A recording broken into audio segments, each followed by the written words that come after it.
I'm Brandon Height, and coming up on WVU News, I'll tell you how the city of Morgantown set an example for the rest of the state of West Virginia. I'm Lauren Procopio, and coming up next on WVU News, I'll tell you how recent legislation could affect education costs in West Virginia. I'm Andrew Seeley, and coming up, I'll show you how to keep your pipes from freezing in these cold temperatures. Our award-winning WVU News starts now.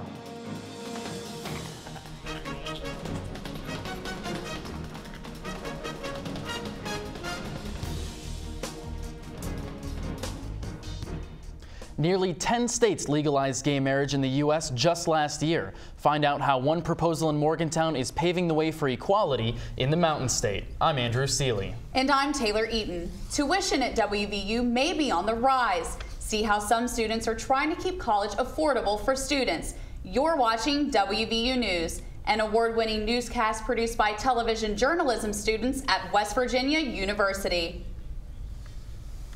Morgantown City Council recently met to discuss a proposal that would legalize same-sex marriage. WVU News reporter Brandon Height is with us and has more. Brandon. Thanks, Taylor and Andrew.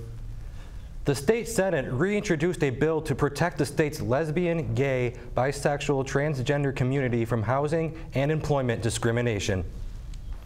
There are nearly 3,000 same-sex couples living in West Virginia. I recently found out how Morgantown is trying to bring equality to everyone in the Mountain State. The Morgantown City Council recently met at City Hall to discuss motions for equality for people who are LGBT. We know that other cities have set that precedent, and we certainly wanted to concur with what they had done. In West Virginia, there are no statewide protections for sexual orientation or gender identity. This means people who are gay can be discriminated against for things such as getting a job, getting married, and even finding a place to live. In the state of West Virginia, it's a huge issue. You know, you go 10 minutes outside of Morgantown and you're in a completely different culture, at a place where I'm not sure a lesbian or a transgender or a gay individual could get a job at a gas station. WVU sociology professor Daniel Brewster says that even though he tries to stay positive, he knows that inequalities still exist. Here I am, I'm telling my kids, you know, you can get a job anywhere you want. In the back of my mind, I'm thinking, unless you're gay, you know, or unless you're transgendered, or unless you're bisexual. Brewster also adds that it's a human rights issue, and he's not alone. City Council member Mike Fike says that any kind of inequality is wrong. It's human rights. As long as there's any inequality anywhere, then human rights are being violated. And after the Morgantown City Council listened to public arguments for over 2 hours, their decision was unanimous. Council members are asking the legislature to legalize same-sex marriages in West Virginia, as well as endorse equality in employment and housing. Through these doors, the Morgantown City Council looked past the 70% of West Virginians against same-sex couples and took a step towards change and equality. You have to be able to stand up for yourself. If you're not willing to fight for yourself, you can't expect other people to fight for you.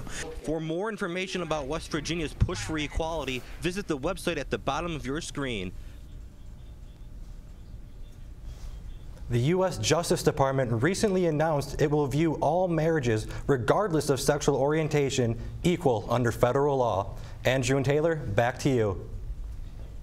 Thanks, Brandon. Freezing temperatures won't stop the development of one major construction site here in Morgantown. That's right, Andrew. The grand opening for the $80 million project University Place is set for this August.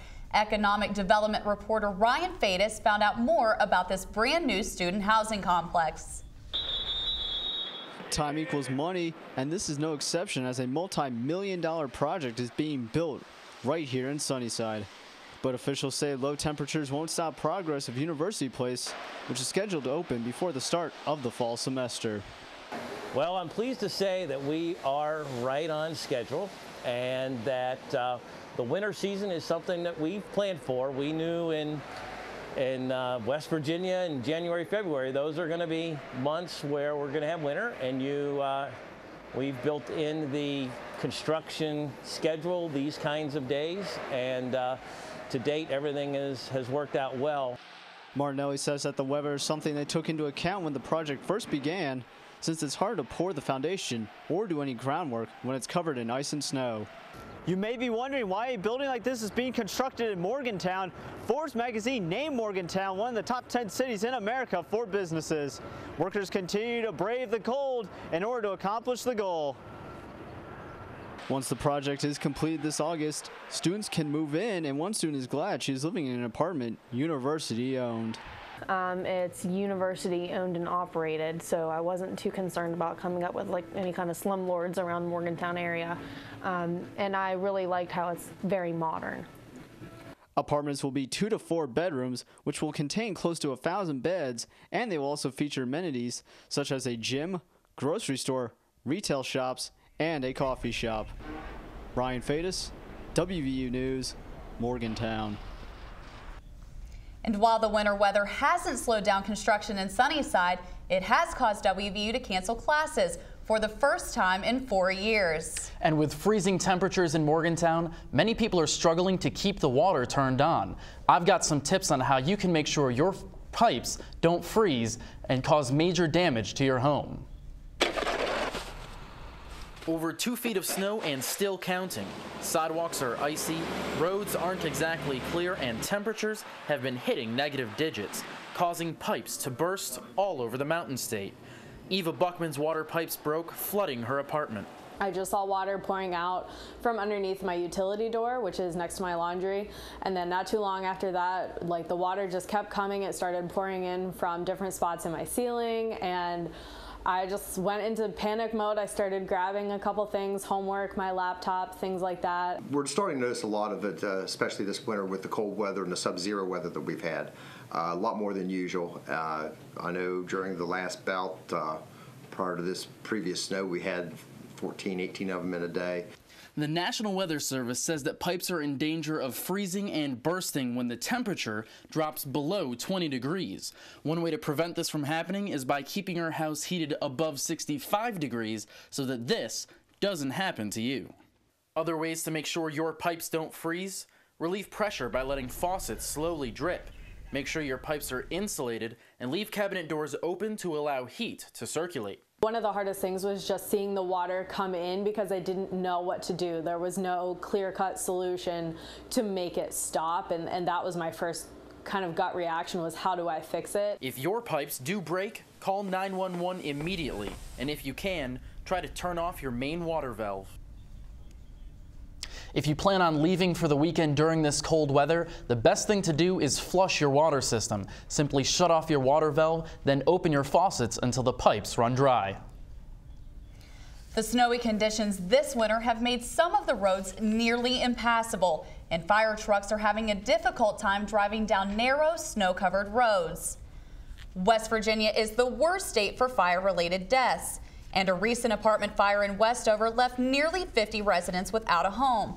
The snowy road conditions made it almost impossible for Star City volunteer firefighters to get to the building, let alone find a fire hydrant in all of the snow. Luckily, no one was seriously injured in the incident. Fire officials say it's important to know where your fire escape is and always have an evacuation plan in case of an emergency. You should also keep your fire hydrant uncovered from snow so it's easy to get to. All this snow has caused schools in Monongalia County to close over a dozen times this year alone, and class instruction has been taking a toll. That's right, Andrew, and higher education is also at risk of getting more budget cuts. Legislative reporter Lauren Procopio found out what one group at WVU is doing to keep college affordable. Lauren? Thanks, Andrew and Taylor. I recently traveled to the state capitol for legislative session and met a group of WVU students who are asking lawmakers to keep college affordable. Has everyone voted? Students advocating for legislative advancement Chairwoman Kristen Pennington wrote the resolution in order to protect students and residents from these cuts. Really, the beautiful thing about giving public money towards higher education is that it does act as an investment. So, for instance, WVU and its affiliates, a study was done in the past couple of years on WVU and its affiliates, and it proved that for every $1 spent by the state on WVU and its affiliates all over the state, $40 came back in return. Last year, West Virginia was affected by a 7.5% budget cut, but a new resolution protecting higher education may change all that. West Virginia Republican Senator Jenkins sides with the resolution and says West Virginia will have future consequences if cuts are made to education. We are truly interested in having jobs grow here, expand here, locate here, and that we will have a ready workforce that's skilled, that's educated, that's ready to go to work. So education is one of the foundations of a good economy. Budget cuts can affect students like Isabel Shepard, who may only be in school because of extra funding made possible by scholarships for students. Well, my mother is a single parent, our teacher from Mineral County, West Virginia, and so without scholarship funding, you know, it would be more strain on her, and it would be more strain on me as well. But you know, all families push for their children to get through college together as a kind of collective unit, so anything that adversely affects the student also affects their family. Congress is still in the process of passing or rejecting the resolution. WVU lost $13 million from its budget in the last round of cuts. Education officials hope the cuts will decrease by 2016. Andrew and Taylor, back to you. Thanks, Lauren. Every Mountaineer is here to get an education. But only a select number represent the university on the playing field. Coming up on WVU Sports, reporter Alyssa Hudak tells us about all of the new faces of WVU football. I'm Alyssa Hudak, and straight ahead on WVU Sports, I have some football news that will make you forget about all of this snow and get you excited for the new season. We're all different. Our interests, our backgrounds can influence our futures. But without focus, they're just dreams. But what if someone could give your interests life? If they could give your background power? If they could fuel what motivates you? That's what gives dreams meaning, purpose. And perhaps that was the moment you knew you wanted to be a Mountaineer. WVU football coach Dana Holgerson says this year's National Football Signing Day was an exciting and successful one. And sports anchor Joe Mission is here to tell us more. Joe. Thanks, Andrew and Taylor. Well, after a season of ups and downs, the Mountaineer football program came away strong with some top freshman recruits. 21 high school seniors committed to Mountaineer football this month of the Class 3 or 4-star recruits. Sports reporter Alyssa Hudak has more. With many players joining the WVU football team, there will be some new faces on the field this season. Covering 11 states, WVU coaches had their hands full this recruiting season. Head coach Dana Holgerson revealed the newest class of Mountaineers on National Signing Day.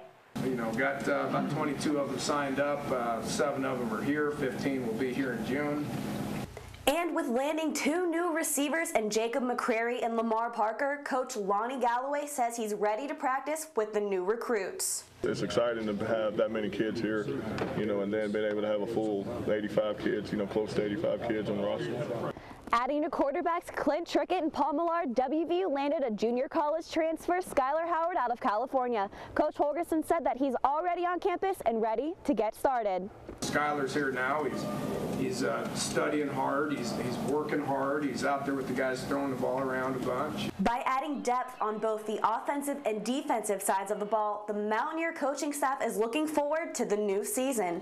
The Mountaineers opened the 2014 season on August 30th against Alabama.